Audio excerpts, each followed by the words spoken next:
ಈ ಸಮಾರಂಭದ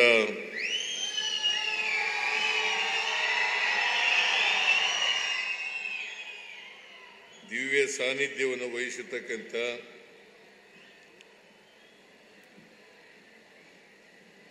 ಪರಮ ಪೂಜ್ಯ ಜಗದ್ಗುರು ಶ್ರೀ ಶಿವರಾತ್ರಿ ದೇಶಿಕೇಂದ್ರ ಮಹಾಸ್ವಾಮಿಗಳವರಿಗೆ ನಮಸ್ಕರಿಸಿ, ತುಮಕೂರು ಸಿದ್ಧಗಂಗಾ ಮಠದ ಪರಮ ಪೂಜ್ಯ ಶ್ರೀ ಸಿದ್ಧಲಿಂಗ ಮಹಾಸ್ವಾಮಿಗಳವರಿಗೆ ನಮಸ್ಕರಿಸಿ, ಶ್ರೀ ದೇಗುಲ ಮಠ ಕನಕಪುರ ಹಿರಿಯ ಪೂಜ್ಯರಾದಂಥ ಮುಮ್ಮಿಡಿ ನಿರ್ವಾಣ ಸ್ವಾಮಿಗಳವರಿಗೆ ನಮಸ್ಕರಿಸಿ,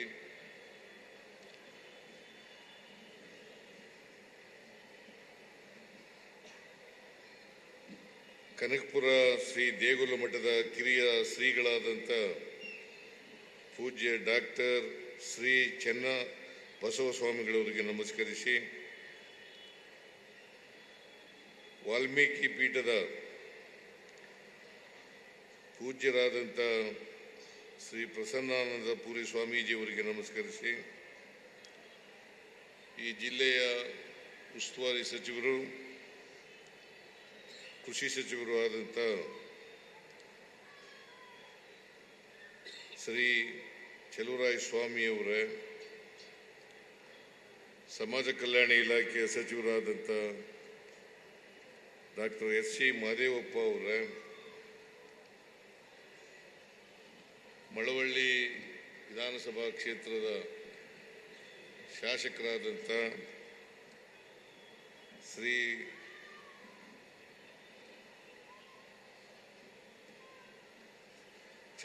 ನರೇಂದ್ರ ಸ್ವಾಮಿಯವರೇ,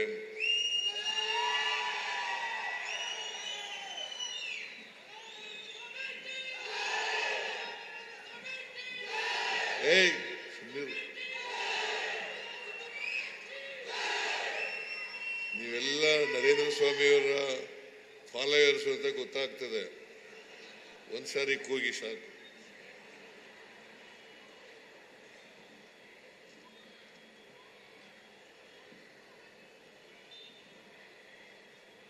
ಶಾಸಕರುಗಳಾದಂಥ ರಮೇಶ್ ಬಂಡಿಸಿದ್ದೇಗೌಡ ಅವರೇ,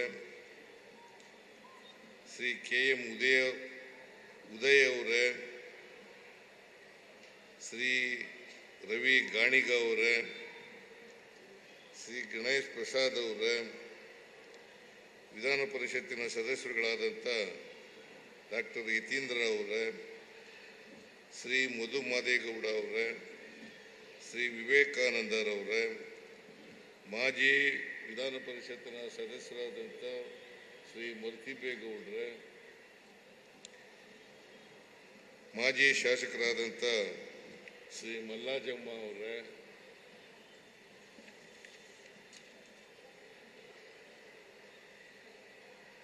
ಮಂಡ್ಯ ಜಿಲ್ಲೆಯ ಅಧ್ಯಕ್ಷರಾದಂಥ ಶ್ರೀ ಗಂಗಾಧರ್ ಅವರೇ, ಕಾಡಾ ಅಧ್ಯಕ್ಷರಾದಂಥ ಶ್ರೀ ಮರುಸ್ವಾಮಿ ಅವರೇ, ಮಳವಳ್ಳಿ ಶಿವಣ್ಣನವರೇ, ಕುರುಬರ ಜಿಲ್ಲಾ ಕುರುಬರ ಸಂಘದ ಅಧ್ಯಕ್ಷರಾದಂಥ ಶ್ರೀ ಸುರೇಶ್ ಅವರೇ, ಶ್ರೀಮತಿ ಜಯಲಕ್ಷ್ಮಿ ಅವರೇ, ಮಂಡ್ಯ ಮಿಲ್ಕ್ ಯೂನಿಯನ್ ಅಧ್ಯಕ್ಷರಾದಂಥ ಕೃಷ್ಣೇಗೌಡ ಅವರೇ, ಅಧಿಕಾರಿ ಬಂಧುಗಳೇ,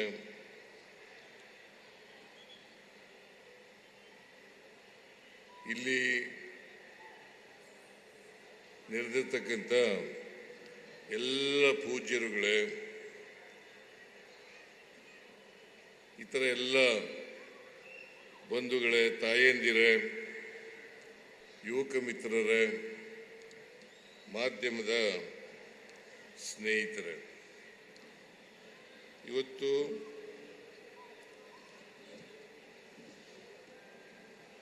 ಶಿವರಾತ್ರಿ ಶಿವಯೋಗಿಯವರ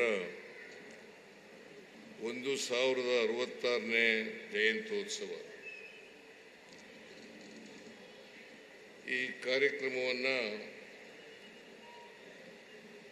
ಈ ದೇಶದ ರಾಷ್ಟ್ರಪತಿಗಳಾದಂಥ ಶ್ರೀಮತಿ ದ್ರೌಪದಿ ಮುರ್ಮು ಅವರು ಉದ್ಘಾಟನೆ ಮಾಡಿದರು 16ನೇ ತಾರೀಕು.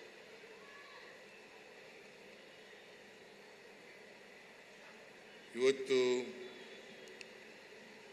ನಾನು ಸಮಾರೋಪ ಸಮಾರಂಭದ ಉದ್ಘಾಟನೆ ಅಂತ ಆದರೂ ಕೂಡ ನಾನು ಮುಕ್ತಾಯ ಭಾಷಣವನ್ನು ಮಾಡ್ತಾ ಇದ್ದೇನೆ.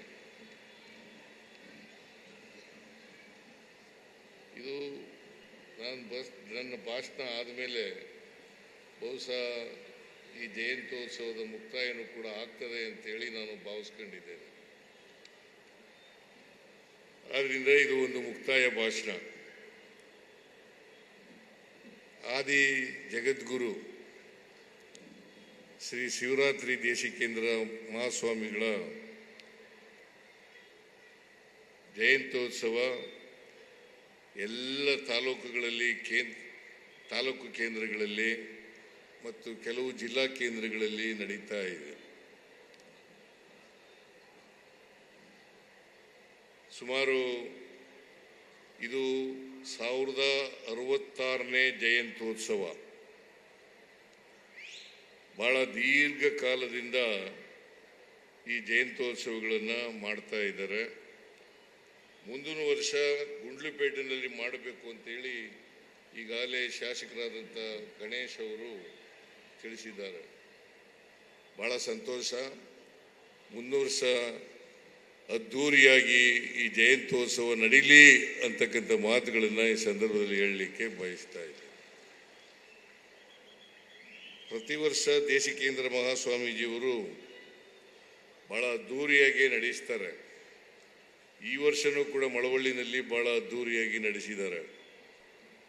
ನರೇಂದ್ರ ಸ್ವಾಮಿಯವರು ಎಲ್ಲ ರೀತಿಯ ಸಹಕಾರವನ್ನು ಬೆಂಬಲವನ್ನು ಕೊಟ್ಟಿದ್ದಾರೆ.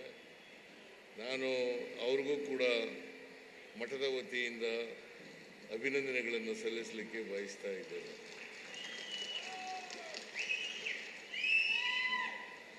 ಪೂಜ್ಯ ದೇಶಿಕೇಂದ್ರ ಮಹಾಸ್ವಾಮೀಜಿಯವರ ಆಶೀರ್ವಾದ ನರೇಂದ್ರ ಸ್ವಾಮಿಯವರ ಮೇಲೆ ಇರಲಿ ಅಂತಕ್ಕಂಥ ಮಾತುಗಳನ್ನು ಕೂಡ ಈ ಸಂದರ್ಭದಲ್ಲಿ ಹೇಳಲಿಕ್ಕೆ ಬಯಸ್ತಾ ಇದ್ದೇನೆ.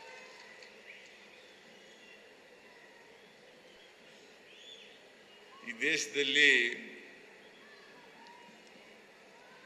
ಸಾವಿರಾರು ವರ್ಷಗಳಿಂದ ಋಷಿ ಮುನಿಗಳು, ಸಾಧು ಸಂತರುಗಳು,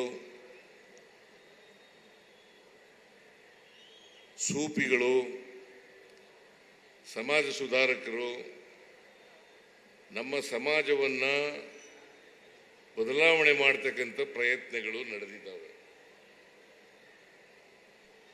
ಆ ಪ್ರಯತ್ನದಲ್ಲಿ ಶಿವಯೋಗಿಗಳು ಕೂಡ ಮುಖ್ಯ ಪಂಕ್ತಿನಲ್ಲಿ ಬರ್ತಾರೆ ಅಂತಕ್ಕಂಥ ಮಾತುಗಳನ್ನು ಈ ಸಂದರ್ಭದಲ್ಲಿ ಹೇಳಲಿಕ್ಕೆ ಬಯಸ್ತಾ ಇದ್ದೇನೆ. ನಮ್ಮ ಸಮಾಜದಲ್ಲಿ ಅನೇಕ ಜಾತಿಗಳಿದ್ದಾವೆ, ಅನೇಕ ಧರ್ಮಗಳಿದ್ದಾವೆ. ಕಾರಣ ಯಾಕಪ್ಪ ಅಂತಂದರೆ ಅದಕ್ಕೋಸ್ಕರನೇ ಸಮಾಜದಲ್ಲಿ ಅಸಮಾನತೆ ನಿರ್ಮಾಣ ಆಗಿದೆ. ಈ ಅಸಮಾನತೆ ನಿರ್ಮಾಣ ಆಗಬೇಕಾದ್ರೆ ಕಾರಣ ಜಾತಿ ವ್ಯವಸ್ಥೆ. ಈ ಜಾತಿ ವ್ಯವಸ್ಥೆಯ ಕಾರಣಕ್ಕೋಸ್ಕರನೇ ಅಸಮಾನತೆ ನಿರ್ಮಾಣ ಆಗಿರ್ತಕ್ಕಂಥದ್ದು. ಈ ಅಸಮಾನತೆ ಹೋಗದೇನೆ ಸಮಾಜದಲ್ಲಿ ಶಾಂತಿ ನೆಲೆಸಲಿಕ್ಕೆ ಸಾಧ್ಯ ಆಗಲ್ಲ ಅಂತಕ್ಕಂಥ ಮಾತುಗಳನ್ನು ಹೇಳಲಿಕ್ಕೆ ಬಯಸ್ತಾ ಇದ್ದೇನೆ. ಇದನ್ನು ಅನೇಕ ಸಾಧು ಸಂತರು, ಸೂಫಿಗಳು, ಸಮಾಜ ಸುಧಾರಕರು ಇದನ್ನು ಮಾಡುತ್ತಲೇ ಬಂದಿದ್ದಾರೆ. ಈಗ ಬಸವಣ್ಣ 2,500 ವರ್ಷಗಳ ಹಿಂದೆ ಸಮಾಜವನ್ನು ತಿಂತಕ್ಕಂಥ ಪ್ರಯತ್ನವನ್ನು ಮಾಡಿದ್ರು. ಮನುಷ್ಯ ಸಮಾಜ ನಿರ್ಮಾಣ ಆಗಬೇಕು, ಎಲ್ಲರೂ ಕೂಡ ಸಮಾನರಾಗಿ ಬದುಕ್ತಕ್ಕಂಥ ವ್ಯವಸ್ಥೆ ನಿರ್ಮಾಣ ಆಗಬೇಕು, ಎಲ್ಲರೂ ಸಮಾನ ಅವಕಾಶಗಳಿಂದ ಬದುಕ್ತಕ್ಕಂಥ ವ್ಯವಸ್ಥೆ ನಿರ್ಮಾಣ ಆಗಬೇಕು ಅಂತಕ್ಕಂಥ ಪ್ರಯತ್ನವನ್ನು ಬಸವರಾದಿ ಶರಣರು ಅನೇಕ ಪ್ರಯತ್ನಗಳನ್ನು ಮಾಡಿದ್ರು. ಆದರೂ ಕೂಡ ನಮ್ಮ ಸಮಾಜದಲ್ಲಿ ಜಾತಿ ವ್ಯವಸ್ಥೆ ಹೋಗಿಲ್ಲ ಅಂತಕ್ಕಂಥ ಚಿತ್ರವನ್ನೇ ನಾವು ನೋಡಲಿಕ್ಕೆ ಸಾಧ್ಯ ಆಗ್ತದೆ. ಇದನ್ನ ನಾವು ಮರೀಲಿಕ್ಕೆ ಸಾಧ್ಯ ಆಗಲ್ಲ. ಇದಾಗಬೇಕಾದ್ರೆ ಕುವೆಂಪು ಅವರು ಹೇಳ್ತಾ ಇದ್ದಾರಲ್ಲ, ಸರ್ವ ಜನಾಂಗದ ಶಾಂತಿಯ ತೋಟ, ಸರ್ವ ಜನಾಂಗದ ಶಾಂತಿಯ ತೋಟ. ಇದಾಗಬೇಕಾದ್ರೆ ಮನುಷ್ಯ ಸಮಾಜ ನಿರ್ಮಾಣ ಆಗ್ತದೆ ಅಲ್ವಾ? ಮನುಷ್ಯ ಸಮಾಜ ನಿರ್ಮಾಣ ಆಗಬೇಕು. ಯಾವುದೇ ಧರ್ಮ ಇರಲಿ, ಯಾವುದೇ ಧರ್ಮ ಇರಲಿ, ಧರ್ಮಗಳು ಪ್ರೀತಿಯನ್ನ ಕರುಣೆಯನ್ನ ಬೋಧಿಸ್ತವೆ ಹೊರತು ಯಾವ ಧರ್ಮನೂ ಕೂಡ ದ್ವೇಷ ಮಾಡಿ ಮನುಷ್ಯನನ್ನ ದ್ವೇಷ ಮಾಡಿ ಅಂತಕ್ಕಂಥದ್ದನ್ನ ಬೋಧಿಸಲಿಕ್ಕೆ ಸಾಧ್ಯನೇ ಇಲ್ಲ. ಇದು ನಮ್ಮ ಸಂಸ್ಕೃತಿ. ಅದರಿಂದ ನಾವು ಮನುಷ್ಯ ಸಮಾಜವನ್ನು ನಿರ್ಮಾಣ ಮಾಡಲಿಕ್ಕೆ ಪ್ರಯತ್ನವನ್ನು ಮಾಡಬೇಕು. ಅನೇಕ ಸಾಧು ಸಂತರುಗಳು, ಋಷಿ ಮುನಿಗಳು ತಪಸ್ಸು ಮಾಡಿದ್ದಾರೆ. ಕಾರಣ ಯಾಕಪ್ಪ ಅಂತಂದ್ರೆ ಮನುಷ್ಯ ಸಮಾಜ ನಿರ್ಮಾಣ ಆಗಬೇಕು. ಮನುಷ್ಯನನ್ನೇ ಪ್ರೀತಿಸಬೇಕೆ ಹೊರತು ನಾವು ಬೇರೆ ಪ್ರಾಣಿಗಳನ್ನ ಪ್ರೀತಿಸ್ತೀವಿ, ಆದರೆ ಮನುಷ್ಯನನ್ನ ದ್ವೇಷಿಸ್ತೀವಿ ಅಂತಕ್ಕಂಥದ್ದನ್ನ ಮರೀಲಿಕ್ಕೆ ಸಾಧ್ಯ ಇಲ್ಲ. ಪ್ರಾಣಿಗಳನ್ನು ಪ್ರೀತಿಸ್ತೀವಿ, ಆದರೆ ಮನುಷ್ಯನನ್ನ ದ್ವೇಷಿಸ್ತೀವಿ. ಇದಕ್ಕೆ ಉತ್ಸುರಿಯವರು ಕೂಡ ಇದ್ದಾರೆ ಅಂತಕ್ಕಂಥದ್ದನ್ನ ಮರೀಲಿಕ್ಕೆ ಸಾಧ್ಯ ಇಲ್ಲ. ಮನುಷ್ಯ ಜಾತಿ ಬದಲಾವಣೆ ಆಗಬಾರ್ದು, ಸಮ ಸಮಾಜ ನಿರ್ಮಾಣ ಆಗಬಾರ್ದು. ಅವರನ್ನ ಬಿತ್ತಕ್ಕಂಥ ಅನೇಕ ಶಕ್ತಿಗಳು ಈ ಸಮಾಜದಲ್ಲಿ ಇದಾವೆ ಅಂತಕ್ಕಂಥದನ್ನ ಅರ್ಥ ಮಾಡ್ಕೋಬೇಕಾಗ್ತದೆ. ಅಂತಹ ಶಕ್ತಿಗಳನ್ನ ಗುರುತಿಸಿ ಅವರ ವಿರುದ್ಧ ಹೋರಾಟ ಮಾಡಬೇಕಾಗಿರ್ತಕ್ಕಂಥದ್ದೇ ನಮ್ಮೆಲ್ಲರ ಕರ್ತವ್ಯ ಅಂತಕ್ಕಂಥದ್ದನ್ನ ನಾವು ಎಲ್ಲರೂ ಕೂಡ ಅರ್ಥ ಮಾಡ್ಕೋಬೇಕಾಗ್ತದೆ. ಜಾತಿ ಹೋಗ್ಬೇಕಾದ್ರೆ ಎಲ್ರಿಗೂ ಸಮಾನತೆ ಬರಬೇಕು, ಆರ್ಥಿಕ ಸಾಮಾಜಿಕ ಶಕ್ತಿ ಬರಬೇಕು. ಆ ಸಾಮಾಜಿಕ ಆರ್ಥಿಕ ಶಕ್ತಿ ಬರದೆ ಹೋದರೆ ಅವರು ಸಮಾನತೆಯನ್ನ ನಿರ್ಮಾಣ ಮಾಡಲಿಕ್ಕೆ ಸಾಧ್ಯ ಇಲ್ಲ. ಅಸಮಾನತೆ ಇರ್ತಕ್ಕಂಥ ಸಮಾಜದಲ್ಲಿ ನಾವು ಮನುಷ್ಯತ್ವ ಕಾಣಲಿಕ್ಕೆ ಸಾಧ್ಯ ಆಗಲ್ಲ. ಜಾತಿ ಹೋಗ್ಬೇಕಾದ್ರೆ ಅದಕ್ಕೆ ನಾನು ಅನೇಕ ಸಾರಿ ಹೇಳ್ತಾ ಇರ್ತೀನಿ, ನಮ್ಮ ಜಾತಿ ವ್ಯವಸ್ಥೆ ಇದೆಯಲ್ಲ, ಮನುಷ್ಯ ಜಾತಿ ವ್ಯವಸ್ಥೆ ಇದೆಯಲ್ಲ, ಆ ಜಾತಿ ವ್ಯವಸ್ಥೆಗೆ ಚಲನೆ ಇಲ್ಲ, ಜಡತ್ವದಿಂದ ಕೂಡಿದೆ. ಯಾವಾಗ ಚಲನೆ ಸಿಗ್ತದೆ ಅಂತಂದ್ರೆ, ಯಾವಾಗ ಅಂತಂದ್ರೆ ಪ್ರತಿಯೊಬ್ಬರಿಗೂ ಕೂಡ ಆರ್ಥಿಕ ಸಾಮಾಜಿಕ ಶಕ್ತಿ ಬಂದಾಗ ಮಾತ್ರ ಚಲನೆ ಸಿಗ್ಲಿಕ್ಕೆ ಸಾಧ್ಯ ಆಗ್ತದೆ. ಇಲ್ಲದೆ ಹೋದ್ರೆ ಜಡತ್ವ ಇರ್ತದೆ. ಈಗ ಬಸವಣ್ಣವರು ಎಷ್ಟು ವರ್ಷ ಆಯಿತು? 2500 ವರ್ಷಗಳ ಹಿಂದೆ ಇವನಾರವ ಎಂದೆನಿಸದಿರಯ್ಯ, ಇವ ನಮ್ಮವ ಎಂದೆನಿಸಯ್ಯ, ನಿನ್ನ ಮನೆಯ ಮಗನೆಂದೆನಿಸಯ್ಯ, ಕೂಡಲ ಸಂಗಮ ದೇವ ಅಂತ ಹೇಳಿ ಎಷ್ಟು ವರ್ಷ ಆಯಿತು? 2500 ವರ್ಷಗಳಾಯ್ತು. ಆದ್ರೂ ಜಾತಿ ಹೋಗಿಲ್ಲ. ಆಗ್ಲೇ ಬಸವಾದಿ ಶರಣರು ಜಾತಿ ರಹಿತವಾದಂಥ, ವರ್ಗ ರಹಿತವಾದಂಥ ಸಮಾಜ ಆಗ್ಬೇಕು, ಮೌಢ್ಯಗಳು ದೂರ ಆಗಬೇಕು, ಮೌಢ್ಯಗಳನ್ನು ತಿರಸ್ಕಾರ ಮಾಡಿದ್ರು.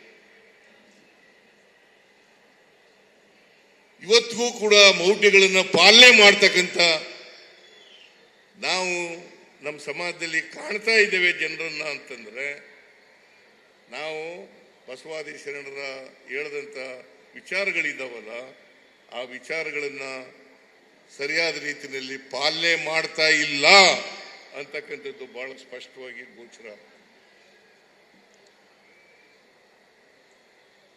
ಇವತ್ತು ಕೂಡ ವಿದ್ಯಾವಂತರು ಮೌಢ್ಯಗಳನ್ನು ನಂಬ್ಕೊಳ್ತಕ್ಕಂಥದ್ದು, ಕಂದಾಚಾರಗಳನ್ನು ನಂಬ್ಕೊಳ್ತಕ್ಕಂಥದ್ದು ಇವತ್ತು ನಡೀತಾ ಇರ್ತಕ್ಕಂಥದ್ದನ್ನು ನಾವು ಕಾಣ್ತಾ ಇದ್ದೇವೆ.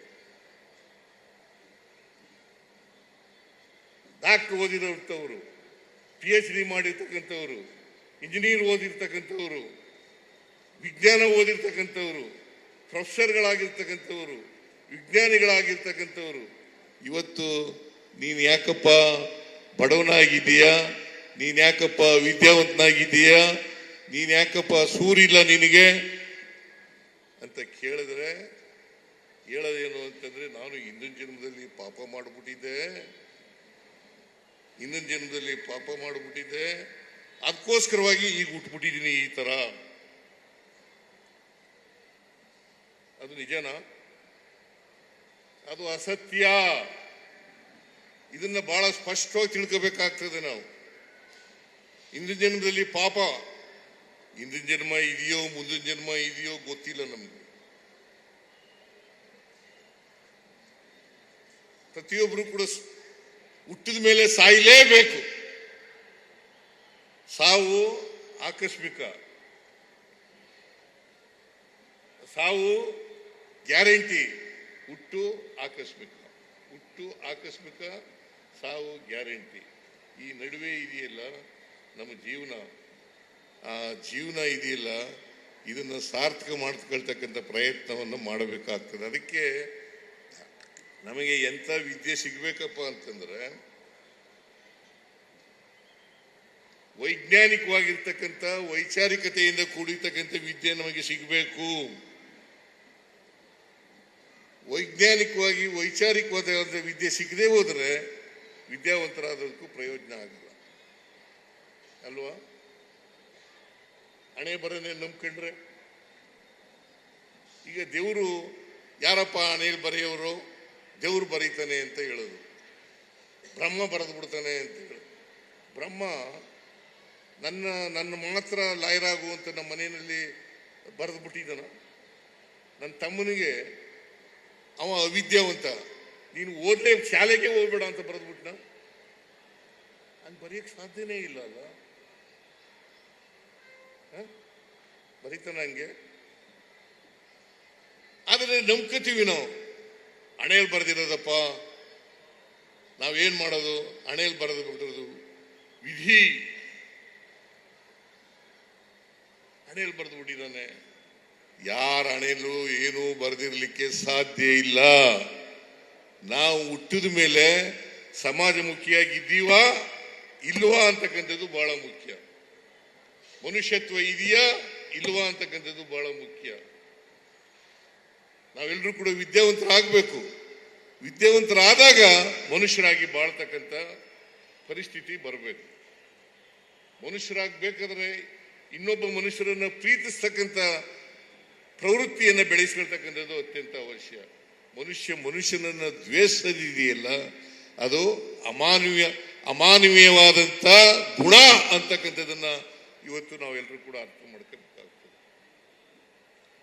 ಇದನ್ನ ನಾವು ಮಾಡದೆ ಹೋದರೆ ಭಾರಿ ಕಷ್ಟ ಆಗ್ತದೆ. ಅದಕ್ಕೆ ಬಾಬಾ ಸಾಹೇಬ್ ಅಂಬೇಡ್ಕರ್ ಅವರು ಹೇಳಿದ್ರು, 1950 ಜನವರಿ 26ನೇ ತಾರೀಕು, 1950 ಜನವರಿ 26ನೇ ತಾರೀಕು ನಮ್ಮ ದೇಶಕ್ಕೆ ಸಂವಿಧಾನ ಜಾರಿ ಬರ್ತದೆ.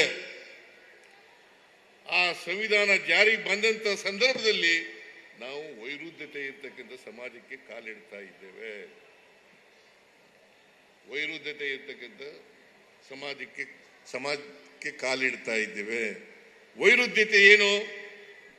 ಸಾಮಾಜಿಕ ಅಸಮಾನತೆ, ಬಡವರು ಶ್ರೀಮಂತರು, ಮೇಲ್ಜಾತಿ ಕೀಳುಜಾತಿ, ವಿದ್ಯಾವಂತರು ಅವಿದ್ಯಾವಂತರು ಇರ್ತಕ್ಕಂಥ ಸಮಾಜಕ್ಕೆ ಕಾಲಿಡ್ತಾ ಇದ್ದೀವಿ. ಅದಕ್ಕೋಸ್ಕರನೇ ವೈರುಧ್ಯತೆ ಇರ್ತಕ್ಕಂಥ ಸಮಾಜಕ್ಕೆ ಕಾಲಿಡ್ತಾ ಇದ್ದೀವಿ. ಇಂಥ ವೈರುಧ್ಯತೆ ಇರ್ತಕ್ಕಂಥ ಸಮಾಜ ಬದಲಾವಣೆ ಆಗ್ಬೇಕಾದ್ರೆ ನಾವು ಮೊದಲು ಮನುಷ್ಯರಾಗಿ ಇರಬೇಕು. ಸಮಾಜದ ಸಮಸ್ಯೆಗಳಿಗೆ ಸ್ಪಂದಿಸ್ತಕ್ಕಂಥ ರೀತಿಯಲ್ಲಿ ಇರಬೇಕು.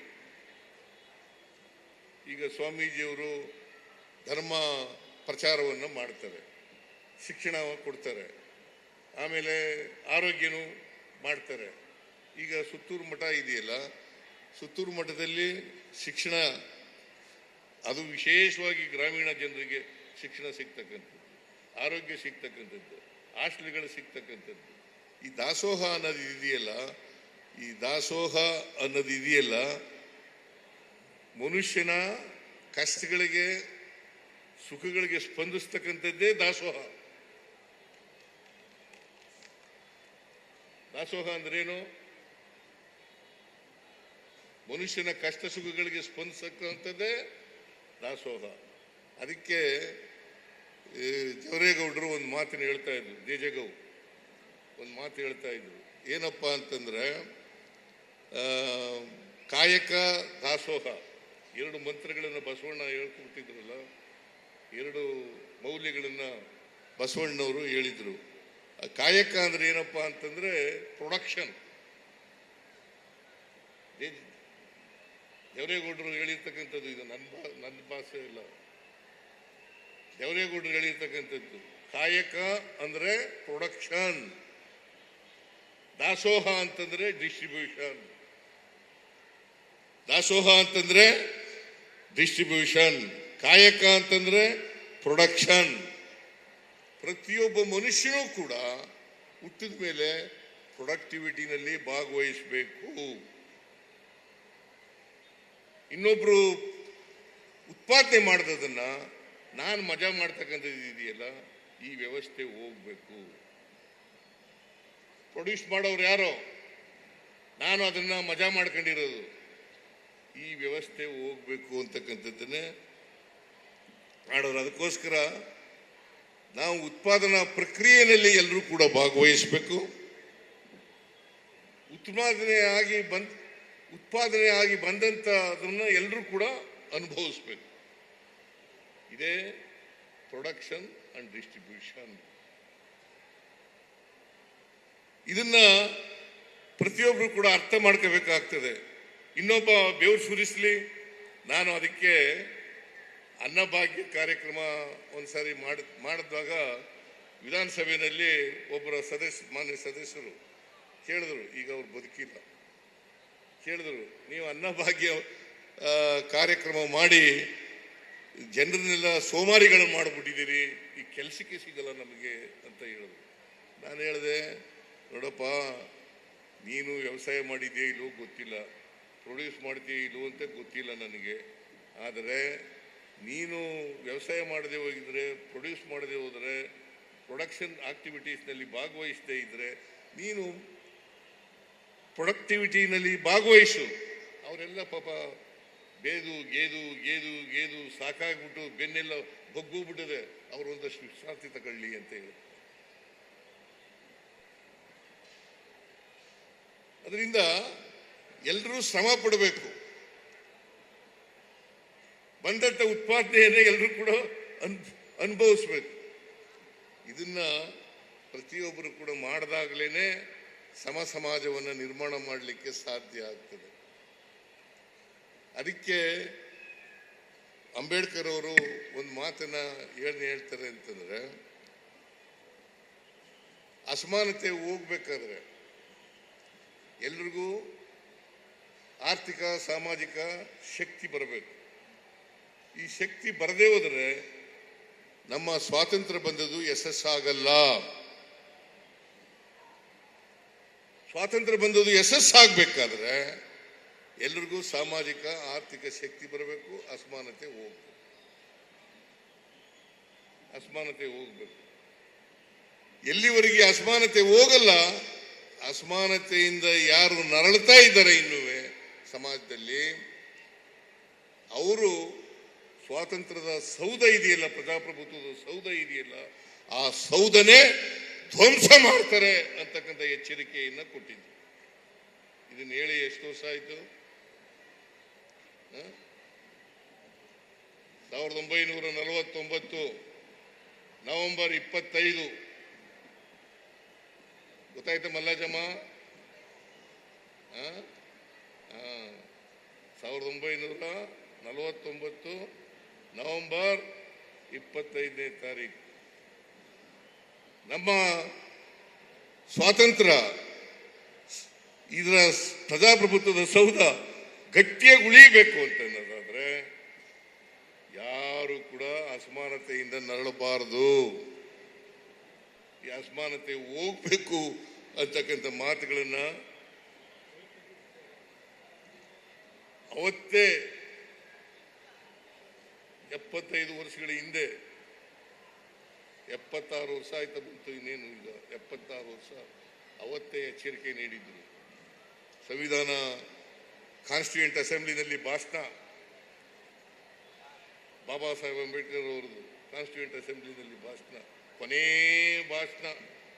ಒಂದಿನ ನಮ್ಮ ಸಂವಿಧಾನ ಅಂಗೀಕಾರ ಆಗೋದಕ್ಕಿಂತ ಮುಂಚಿತವಾಗಿ ಮಾಡಿರ್ತಕ್ಕಂಥದ್ದು.